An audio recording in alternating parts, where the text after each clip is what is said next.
In Chapter 26, To Each Their Own, Beezaura enjoys some under-the-radar relaxation. She catches up with Yannick, who's been having a difficult time getting Director of Reserve's Cedric Skens's ear. And more than once I stressed the importance of my message, but I was told that Skens had a critically important meeting that could not be interrupted.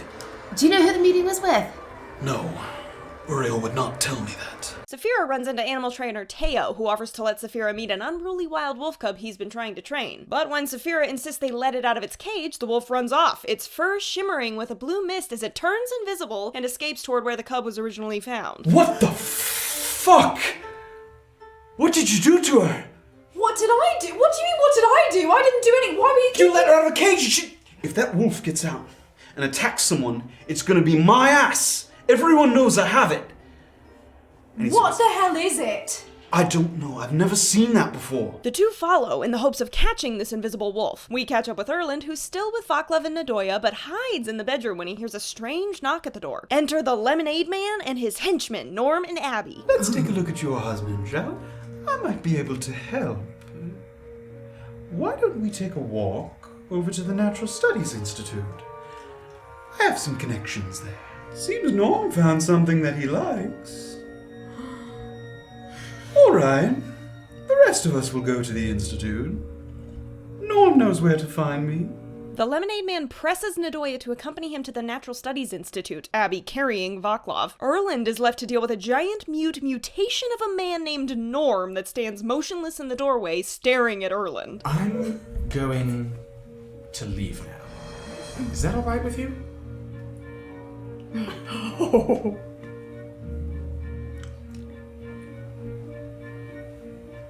All right. Erland tries to nimbly pass by, but Norm manifests a barrier of wood out of his arm to stop him. Plant Boy Nemesis battle, and Erland manages to escape the home. All the while, Orba heads to the New Kelke church to once again pray, this time to Aya, the god of death. Aya, please guide me on how I can defeat Kuuzni. Please. The same incorporeal child that gifted Orba her first flower appears next to Orba, giggling and holding a second identical flower. Why are you asking him how to kill a god, Orba? You already have the instructions. What does this flower do? Helps us keep an eye on you. Who is us? We are yours, Orba. Who is trying to serve me? Have you not read the instructions, Orba? I can't read them. I'll come back when you've read them. I'm trying. Back at the Lakeside Inn, Kuuzni tries to remind Graven how powerful they can be together by throwing Graven into a dream state where he is forced to fight foes that look very similar to his companions. When Graven is victorious, Lady Sangrila appears and hands out the trinket she gave him in the temple. Graven must make a choice. What is this? What are you doing, Graven? Did I not just show you what we're capable of?